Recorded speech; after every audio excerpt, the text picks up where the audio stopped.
Well, it was my idea to have a camp for children who had cancer. I kept thinking, why can't we have a camp? You have to remember this was like in the mid-'80s. So children at that time, we're talking 30 years ago, did not have the same prognosis they have today. First year we only had 21 children. And they did come from all over the Maritimes. We went to Wapamea in Yarmouth, so they had all the facilities that you require for a camp, and the children had a marvelous time. And the parents really couldn't believe how well they did. I'm very protective of the children. In the beginning, I was very, very protective that nobody was going to be unhappy and that they knew that there was safety there for them. And the kids grew confident. And that was the thing. They became individuals as a person. Like they came out of their shell. They became more social. And for some of these kids, that was a big, a major thing. Camp Goodtime, I find it more of just like a week where you can really like relax and be yourself, because usually I'm a lot more like shy and reserved whenever I'm like going around school, but like at Camp Goodtime I seem to just become this hyper person, which I guess is what I actually am, is really hyper persons. I'd never been to camp before. I'd never been away from home before, to like sleepovers, but not for a week somewhere. I was very scared to go, even at 17. Seeing other kids with cancer unnerved me at first, even though I was older than most of them. It was unnerving and uncomfortable, but within about 12 hours of being on site, everything started to change. And that week was, cathartic, transformative. It introduced myself, it was the first time maybe I got to know myself. So it built confidence, it built coping strategies, it helped me with my perspective in terms of how I manage my disease. It taught me everything that I took on. So I can't say enough about what that program did for me. I felt really calm, and I knew that I blended in. Like I wasn't the only one there that went through that thing.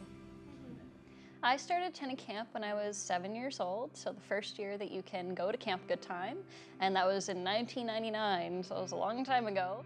I like to think that coming to camp every year since I was 7 helped me to come out of my shell and to be more expressive. And I was a shy kid, I'm still a shy person, but I feel like that helped me grow and also get to know people from all walks of life. And I feel like as an adult, I can appreciate that and really take that into my future.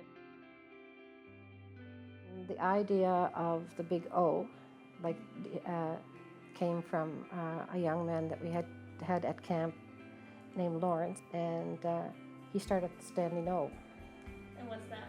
It's big O when someone does something great or something turns out really wonderful. The kids put up their hands together and say, "Oh!" And everyone says it together. My favorite camp tradition would have to either be the senior overnight or the dirt and worms, which is a dessert that we have sometimes. The overnight I tend to like because it's a lot more relaxed, because you're around more of the people who are all around your age. So it's really relaxed and it's kind of chill and nice. And the dirt and worms is just silly, and I like it because it's you have to eat it without your hands or your utensils, and you just eat it with your face and you race, and it's just fun. Every Friday, we get to do a carnival, and we get to put eggs on their head and oatmeal, and yeah, it's fun. I have to say the party at the end of the week and carnival, but also the party because the buddies got to plan the party for the kids. And every year was a different theme, and we would decorate it, monsters versus aliens or something. And just watching the kids come in to the party and their eyes would pop out of their head because of all the cool decorations and music, and they would come in their little costumes, all dressed up, to the nines, right?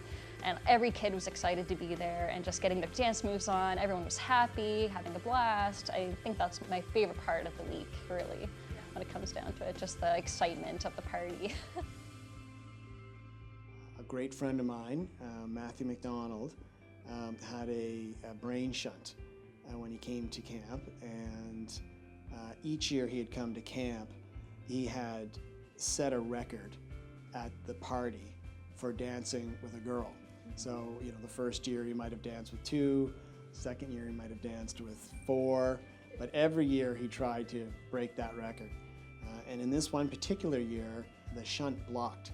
So he had to go back to the IWK for surgery during camp to get it unblocked. And the worry was that he wouldn't get back in time enough for the party so he could break his record of dancing with girls. And so he did, I think it was a Tuesday, he was taken to the IWK. He came back Thursday, I think at lunch, and he was late for lunch. And when he walked into the dining hall, he received a standing ovation from all the campers and all the staff. One, having gone through that, but 2, getting back in time to break his record. So that to me was those are amazing, those are amazing moments. And Some of the children that were getting needles at night, I remember one of them said that they used to think I had a 10-second freezing cream. And they got the word passed around, don't ask me how. They said it only takes, you count to 10 and it's frozen. And so all these kids thought that the injection I used, went home and told their parents. So they came back and they said, you've got a 10-second freezing cream. I said, they think it's 10 seconds, so we count to 10 and we give the needle and there's no big deal. Because the mother said, I go through hell at home trying to give him his injection, and here he's telling me in camp it only takes a couple of seconds and he's back playing again. And I said, yes, that's quite possible. But we used to call it a magic cream that was only allowed for camp, and then that's how they all justified it. So it was only came at camp, and the hospital couldn't afford it.